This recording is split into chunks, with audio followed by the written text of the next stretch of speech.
Warning. Warning! Now for a word of caution.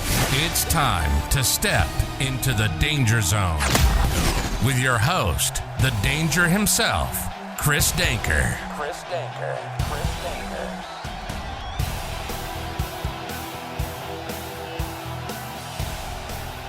People, I'm so excited to talk to my guest today. She is a big-time fan favorite in the pro wrestling world. Her 90 days of jail are finally up, and she's stepping into the danger zone, formerly known as WWE's Tegan NOX, Miss Nixon Newell. Thank you for coming on.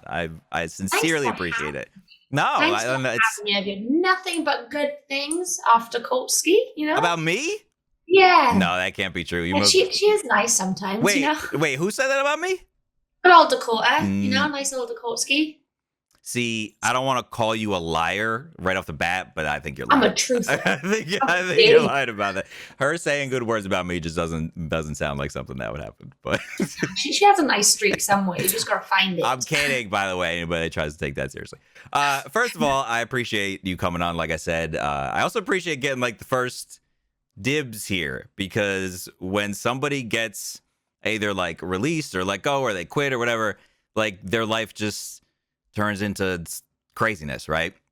Oh, Everybody comes out of the woodworks looking for the scoops and all that stuff. Yeah. So, like I said, I appreciate you being down for this. Where would you like to start?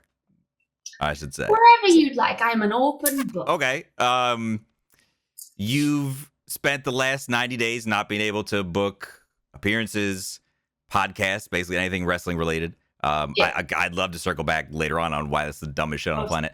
But let's start with how is life in the world of Nixon? How are you mentally, physically? Hit me with a status update.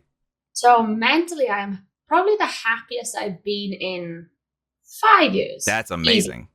Easily. That's amazing. And I know people are gonna like come for me going, "Oh, it's just good. You just sad about leaving that place, and you know, you just no, fuck off." Like, no.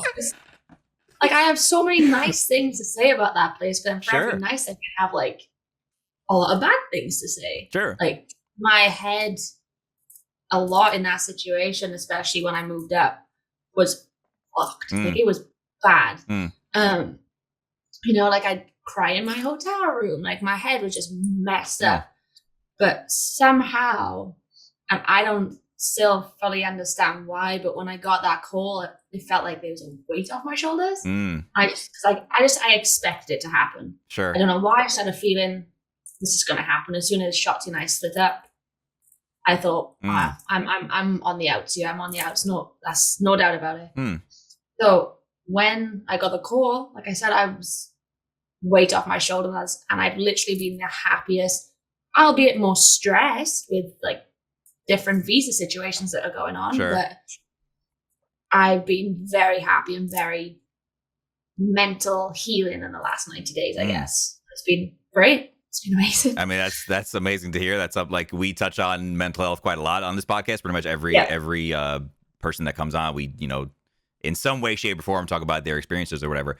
And I can't imagine there's already the uncertainty of the wrestling business in general, just regardless of whether you're signed to a big company or not. And then on top of that, the uncertainty, like you said, of what happens when you mentioned you move up. So I'd love for you to walk me through the timeline of your last stint on the main roster, because if I remember correctly, correct me if I'm wrong, you were actually drafted to Raw. And then not long after that, it was... I didn't even make it to a Raw taping. I got called up. We got switched brands. Went to a Raw taping in Texas. Got COVID. So I was told I was tested positive, and I had to drive 16 hours on my own straight home. And then after that, I never went to a Raw taping ever. Wow. Just had to sit at home, and then as soon as I got cleared for COVID, I got released pretty soon after. Wow. Pretty soon after. They're like, "Oh, you're all clear with COVID. Like, your blood test came back fine." Like, I was like, "Oh, great. That's great. Like, I can finally see if this actually goes somewhere." Sure. And then wasn't taken on the road. Next call wasn't needed. Next time wasn't needed. And then like 3 or 4 weeks out, and they just went, you don't need any more budget cuts. But I was like, the old budget cuts. Yeah, I was like, okay, no worries. What was your? You kind of said you almost felt it coming. Like, what were the like? How do you feel something like that coming? How do you know that, like, oh damn, it's. I think it's a lot of different things. Like, everyone's walking on eggshells there with all the releases that's happening. You kind of feel, oh shit, like it could be me next, Sure. Could be me. But I just had this feeling where, like I wasn't not welcomed up there, but I wasn't as such wanted. Like I don't fit the demographic I believed that they were looking for. Like I'm a 5'6" blonde girl, a brunette girl with covered in tattoos. Like I feel like, as we can see watching the product now, it's very much diva area coming back to it. I feel. Okay. So I just always felt like I was always on the chopping block as such, even if I could wrestle. Sure. I was not much of a personality enough for them, or a character enough for them to keep my job, which is weird. Like if they give me a character, I'd take it and I'd run with it. Sure. Like I tried my best to do it. But I was always kept as the girl next door, and I'm like, I'm not the girl next door. I'm a weirdo. Like let me be me. Yeah. That worked for me for 6 years before I got signed. Right. Let me do something like that. But I just always had that feeling of I'm not what they're looking for. As soon as they split me and Shotzi up on Raw and SmackDown, I was like, yeah, I'm on the block next. Because we found out that we had switched brands as we were in the car going back to the hotel. We were like, so we're not attacking. Oh, okay, cool. And then just next week, traveled to Raw and got sent home and had to drive 16 hours on my own. I was just about to ask what that conversation was, telling you and Shotzi to split up, because there was obviously a rhythm going. You guys were getting a groove. So like, just as far as like the bond that you guys created in that time, how hard was that, having to just stop that on a dime? It was pretty difficult. Like me and Shotzi got quite close during that whole stint. We'd travel together. We'd be in the same hotels. Like we'd be stuck together at shows. Me, Tony, and Shotzi would all be together at shows. And it was literally, I was driving. Shotzi was in the seat next to me, and Tony was in the back. And she just went, "Oh my God, you're on Raw. We're on Raw." And then she went, "Wait, no, I'm still on SmackDown." Like that, they'd made a mistake. And then figured out that no, we actually got split up. And Shotzi stayed on SmackDown, and I went to Raw. So there's no warning of that. There's no conversation like, "Hey, we're thinking about splitting you guys up," or like, "Hey, we're about," none of that. It's just kind of. We had no idea, because we were number one contenders for like 6-7 weeks. Like we'd won God knows how many number one contendership matches. But no, they didn't give us any indication. They just found out on Twitter. Like, oh, good. Okay, thanks. This might be kind of like a tough question to answer, but like, before you moved up to the main roster, did you kind of feel a general like sense of worry or dread to like move further up in your career? Because obviously any competitor wants to keep moving up and up and up and up no matter what. But when you see the uncertainty of kind of what happens next, was there a sense of like, damn, I kind of wish I just stay here? Yeah, definitely. Like I feel with all the knee surgeries and stuff, I never felt like I got a good run in NXT, and I was enjoying my time in NXT. Yeah. Like my feud with Dakota is probably my favorite wrestling situation I've ever been involved in. Like it was so much fun. Yeah. And then me and Candice were just about to start a thing, and came back from the last knee surgery, and then went, "Oh, by the way, I know you just returned, but you're going to be up on SmackDown." I was like, "Oh, okay, sweet. Like that's great. Like I've worked so hard for this for, at the time, 10 years. Like this is finally happening." Yeah. There's always that sense of dread of, oh, I'm in more of a firing lineup. Like anything, like I could do one thing wrong and I could be gone the next week. It just took me like 4 months to get shot.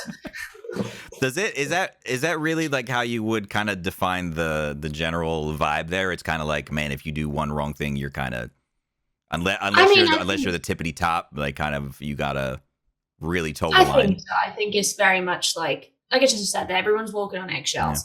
Yeah. So it's just you don't want to step out of line just in case something could go wrong. Sure. which luckily, I guess I didn't really do anything wrong. I just wasn't fit in their demographic is my true belief of nothing to do with budget cuts. I just didn't fit the look or the idea of what they wanted for their female wrestlers. Every fan that's listening to this, and myself included, just shaking their head when you say that. Just like, what? Like, what? Like, that's probably the dumbest. That's my belief. Like, I don't know if it's true on their end. That's just what I believe that, sure. You know, like, I'm multicolored hair girl covered in tattoos from Wales who, you know, they don't really have a use for anymore. So I was like, oh, okay, cool. Like, I expected it. I'm fine with it. I had no problem. I can go back to being Nixon Newell, which had me very successful for 6 years. Yeah.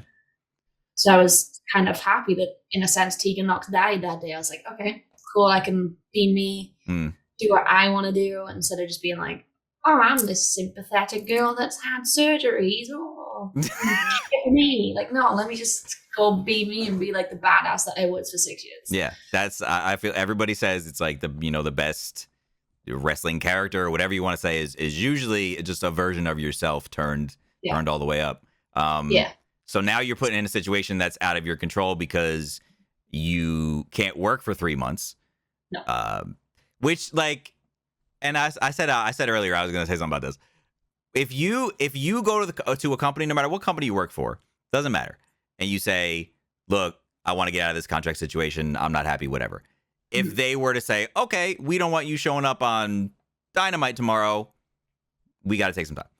If the company, though, decides that, look, we don't have anything for you right now, budget cuts, quote unquote, whatever the fuck, that should not be the case. Am I alone on feeling that? I feel like a man on an island sometimes with that. No, I fully agree with you.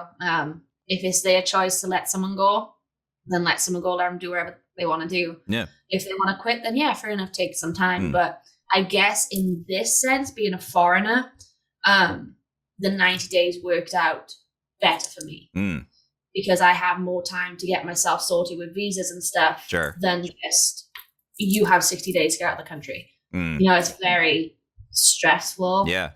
Even given the 90 days and then the extra little bit, it's still super stressful. So being able to sort something out as such, or get something started in 90 days was good for me. Sure. But if I was back home and they'd let me go, I'd be like, now you need to end this 90 days. I got stuff to do. I got people I want to kick. So just let me go. I got shit going on here. Who did you, with your time in WWE, I want to move on to stuff you're going to be doing. Who did you end up kind of clicking with the most? I know obviously you and Shotzi had that role, but so it was me, Dakota, Candice, Shayna. You know, we're a very close-knit friend group. We hang out a lot. Not so much now that Candice is, you know, with child, but we still hang out almost monthly. So it's definitely those three girls, and like Jessamine and Mia and Io, like we're all really good friends. So being able to connect with those from this situation has been amazing. Like I said, for every bad thing I could say about WWE, I could say 10 good things that happened to me personally. I got a family, I got best friends, you know, I got just so much from there. But being able to be with those girls, like starting with Dakota on the exact same day, like our flights landed 30 minutes apart from each other. That's we so drove crazy. from the airport to wherever we were staying at the time. And then like when Tony came in as well, and Kaylee and Viper, we all knew each other from back in the UK. So it's like the olden times where we were all back together again, and then we all got split up again. So it was very, very bittersweet where I was able to see old friends and meet new friends and just have my family here. But then obviously most of them are still with the company. Sure. And, you know, me and Tony are the only ones right now that are not anymore, you know. Free agent life. Yeah. Yeah. As we did yesterday with brunch. I heard you had a fantastic brunch. Yeah, we did. It was brilliant. That's amazing. All right, so I know we've talked a lot about where you've been. I'd love to talk a lot about where you're going. Do you have that itch to wrestle again right away? I know you mentioned you were trying to get your Twitch situation set up. Like, what's your immediate happenstances? What are they looking like? I miss wrestling. I do. I really, really miss her. I miss being in front of the fans. I miss like building the bond with the fans and, throw myself around. But it's been nice to give my body a little bit of time off where, wrestling for 10 years, almost nonstop, even when I was in rehab, like I was still working out every day, like doing hard stuff. So for 10 years, my body's just being like, I fucking hate you. Please stop doing things to me. So the last 90 days, I think I've been in the ring like 3 times. Wow. And it's been great, but like my body is needed to relax, recharge, just like build yourself up. And it's been bloody lovely, but I do miss wrestling. I'm hoping soon I can figure something out, but it's all down to visa shit. Sure. Makes sense. But who knows what's coming up. Like I said, you did mention you wanted to set up a streaming situation too. Is that on the horizon for you? It just confuses me, the whole like technology side.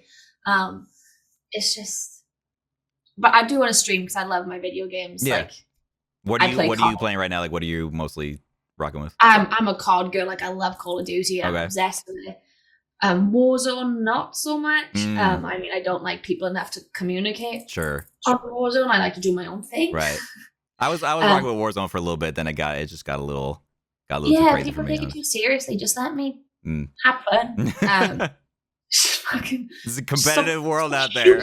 Doesn't matter what game you're playing nowadays. It's like everybody I feel like is a competitive gamer now, and no matter what game you hop into, it's like you have to just pay attention and go on. I kind of miss the days where you could just hop on with your friends and relax and just not worry about all that shit. I hate people, like they send me to the gulag and then they're just shitting on me. I'm like, no, you're cheating. I hate people. Know you're cheating. That's gonna be the quote from this podcast episode.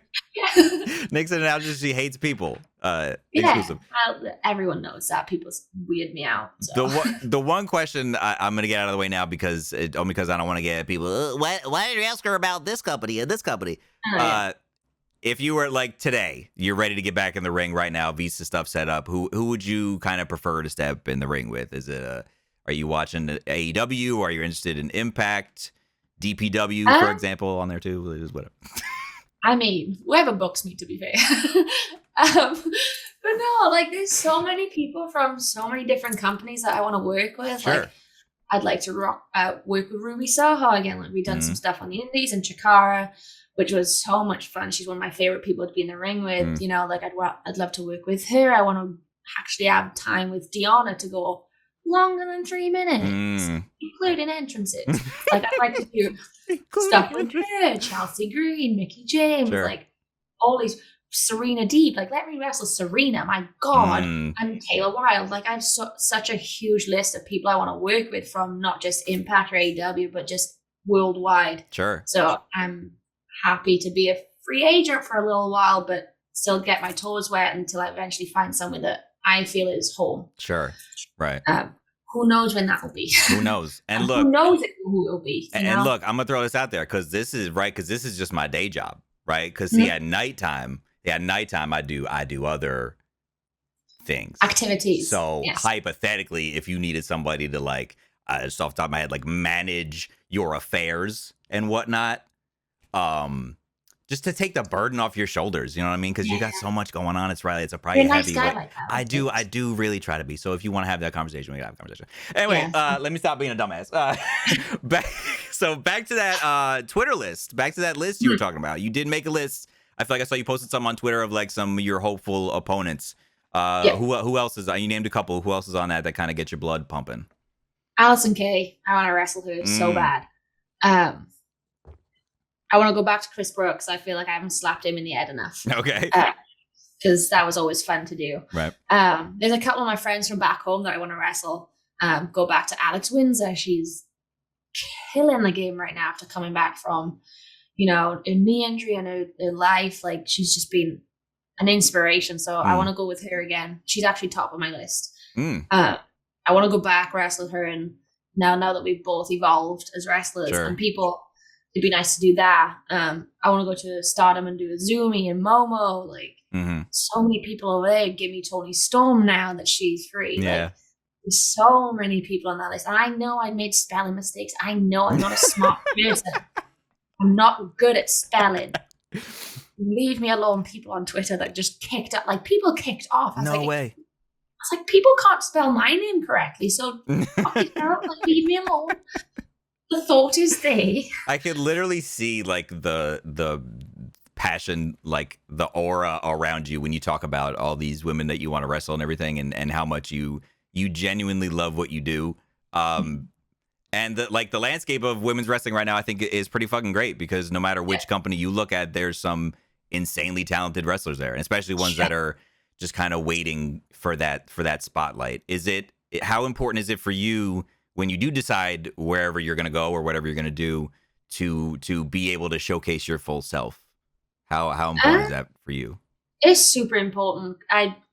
Like I said, I really enjoyed my time in NXT, you know, working with Triple H, Shawn Michaels, Road Dogg, Sarah Marta was mind-blowing, and they did bring a different side out of me, but I was always very, no, I wouldn't say trapped. It was very like, they were just precautious, I guess, and they wanted me to be safe. So, you know, with my knees, and I'm sure we'll get into that at some point, because I have a lot to say about that shit.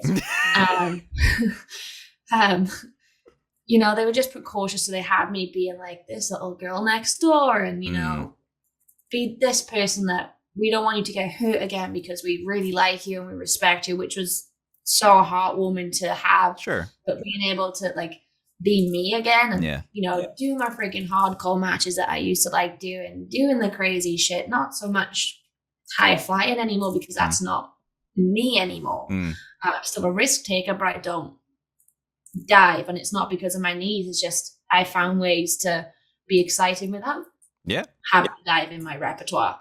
So, you know, it's going to be nice to be me again and find Nixon and evolve Nixon to the crazy indie girl that used to do stupid shit, to someone who's gone through developmental, adapted that to be Nixon, who's still doing stupid shit, but evolved it. And I'll tell you what, I'm very excited to see that, and I'm looking forward to that. I guess fuck it, let's talk about your knees. Yeah, fuck not. So I can imagine, you know, trolls on Twitter and people love to say shit or whatever, but what would you like to say about your physical condition and what you're able to do and capable of doing? So, like, it used to piss me off when people are like, oh, your knees are weak, she can't do anything. I'm like, no, my knees are stronger than anyone else's. Yeah, I've had multiple knee surgeries. Though 2 of them were an accident, 1 of them just happened. You know, like, I don't want to go into the depths of that one because it is a very twisty storyline. But, you know, my knees are so strong now. I have no knee braces. I don't use them. I've gone past them. I'm way past them. I was supposed to actually be past them my first Raw, but that didn't happen. But, you know, my knees are strong. I feel the best I've ever felt. You know, like, I'm able to do things again. Like, people will always associate me with my knees, and they'll always have shit to say, especially the trolls and, you know, the marks and shit that are not the good kind of marks. I mean, I get it every day on Twitter. Like, that's why I'm very really logged into Twitter, because I get like death threats and injury threats and all this other shit just because I hurt myself once. So fucked up. So insanely fucked up. Yeah. Yeah, I'm like, okay, good for you guys. Like, your knees suck. So does your mother at one point, but you know, like fuck you. Everyone gets hurt. Like, it's part of this business. That is for true. Yeah. But they feel great. Like, they're the best they've ever been. That's like, amazing. And I'm sure a lot of people will be very happy to hear that. And any troll is not happy to hear that, go fuck yourself, bitch. Yeah, go fuck yourself. Go fuck yourself, bitch. Okay, wait. Okay, let me get anything else about the knees, or you want to? I'm just happy to hear. I'm happy to hear you feel great. So that's all. Yeah, I think we covered it. They're healthy. They're good. They're working. There's no knee braces anymore. So love it. Okay. Suck on that. So here you sit. 90 days about to be up. How about goals? Are you a big goals person? Like short term, long term? Want to do this by then, et cetera, et cetera. So I don't really have like a timeline as such. Like, I want to wrestle everywhere and anywhere, and, you know, wrestle my friends again and just have fun. Like, I miss having fun in the ring and like the less stress of like, hey, you have a 9-minute match. Just kidding, it's 30 seconds. Like, oh fuck. like I'll understand that'll still happen at some points, but like, just being able to go out there and have fun and Yeah. travel again and, you know, meet new people it's going to be great. And I'm super excited for it, but also nerve-wracking because I've been trapped up for 5 years that, you know, things have changed. The atmosphere has changed. The demographics changed. The layout has changed of indie wrestling. So it'll be fun to see what happens. Do you feel like you probably almost fit in better with what's going on in independent wrestling right now than you probably would have even 5 years ago? Probably, yeah, because like now I know how to make matches make sense and such. You know, whereas back then it was just like, oh, let's do this cool thing, and then we'll go into this cool thing. Sure. Now I'm like, oh no, I can make it make sense and still do these cool things, but have a story thing. So just be like, I'm gonna do a destroyer, and then that's it. And the 3 more. Yeah, fuck it, why not? Whereas now I know how to make shit make sense. So I'm excited to like bring the knowledge that I did gain in WWE to the indies and just have fun with it. Yeah, absolutely. People getting, I know, like we've a couple times now touched on like mental health stuff because people getting to hear stories from people they look up to about their experiences and stuff. I think is really cool. So what would you say is Nixon's go-to when you need like a little mental health break, when you need to shut everybody off? Kind of what's your routine like for that? It's usually just mostly hanging out with my dogs. Because they don't backchat me. Well, one does, but that's... I hear that. Yeah, that's a pit bull. So she's just backing shit. But it's just like hanging out with my dogs, hanging out with my friends, having a few beers and playing games, really. That's... If I need to get away, like, I just turn my phone off. Yeah. I'm not the type of person that is addicted to my phone or needs, like, the confirmation of the fans and stuff. Like, one time I was, and that's when my mental health was at its worst because I was listening too much to Twitter and social media. Sure. But now I just find it easy to just put my phone away, play video games, or just hang out with my friends and actually enjoy life in the moment. So that's usually, and I drink beer, so that helps a lot. I mean, all of that is great advice. Even the beer in proper moderation. Moderation, everyone, yeah, right? of course. Proper, But don't. A nice ice cold beer you're in there is definitely helpful. Never an issue. So you're obviously very respected in your field, very hardworking. Who would you say are some of the people who helped kind of mold who you are today after all these years of all these companies, all these places you've been, countries and everything all together? Who kind of impacted you the most? I definitely gotta say like Mark Andrews, Pete Dunne, and Mike Hitchman, Wild Boar. Like, those are my 3 people that taught me to start wrestling. Like, they were there from the start. They hired me on Attack. Like, I've traveled the world with them. And to still have that bond with them is really, really amazing. Like, we always check in on each other and, just all sorts of stuff. So those 3 have definitely helped, not only my in-ring skill, but definitely how I handled outside of the ring stuff. They were very protective of me for the longest time. But they taught me like how to be respectful within wrestling, like handshakes and, all that sort of stuff. And so definitely those 3. And then, as Tegan, NOX, it was, Dakota and Candice, like they kind of brought me in and held me like a child.